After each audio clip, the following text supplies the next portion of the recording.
Hi everyone, it's Morgan Templar with your Heal the Divide moment.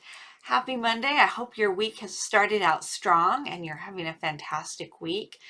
I am going to talk today about how we take action to heal the divide.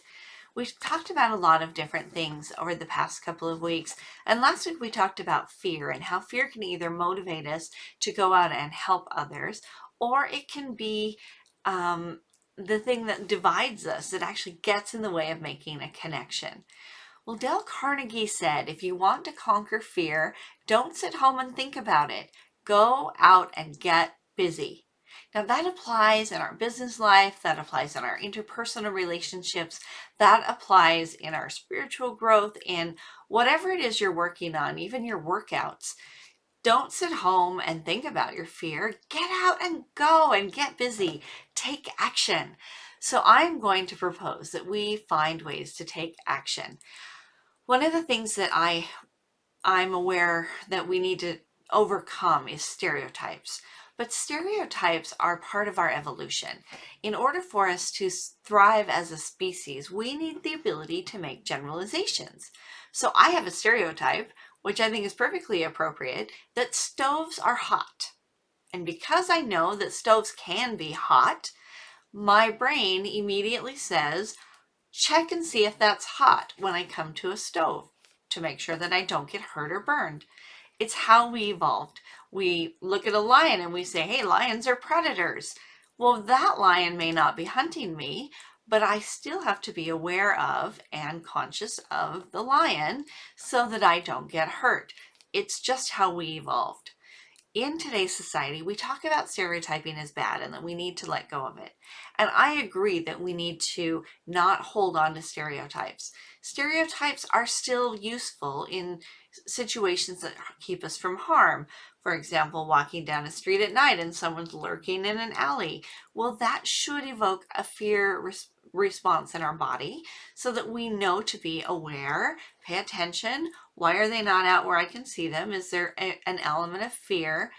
Is there an element of danger? That stereotype of someone lurking in an alley is valuable to us. But if I have a fear of, I don't know this person, and so my stereotype is people from the South are all going to be very standoffish. Well, then I'm letting my fear stop me from taking action that brings us together. I had a fantastic weekend and I flew to Georgia for a dear friend's wedding, and I knew no one there. I knew the bride. She's literally the only person that I knew in the whole room. My husband wasn't able to travel with me, and I sat down at a table and I asked if I could join them, of people who didn't all know each other well, and we reached out. Instead of having this stereotype of, well, they're a couple and they're a couple and they're a couple and I'm single because I'm alone, and so maybe I don't fit in, or them having a stereotype of me of, well, we're all couples, what's different about her? We had a fantastic conversation. We made connections. We had things in common. I overcame my fear by taking action and talking to them and getting to know them.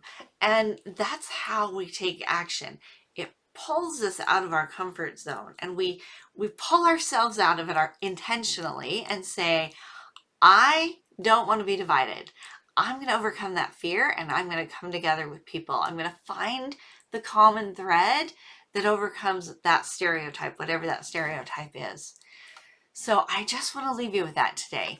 Look for places to take action this week.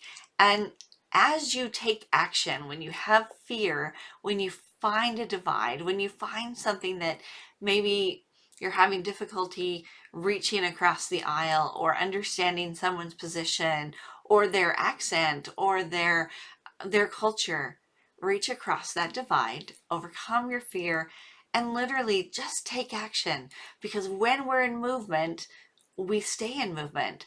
The law of physics, a body in motion tends to stay in motion. Let's get moving. Let's take action. Let's heal the divide. Have a fantastic week. We'll talk again tomorrow.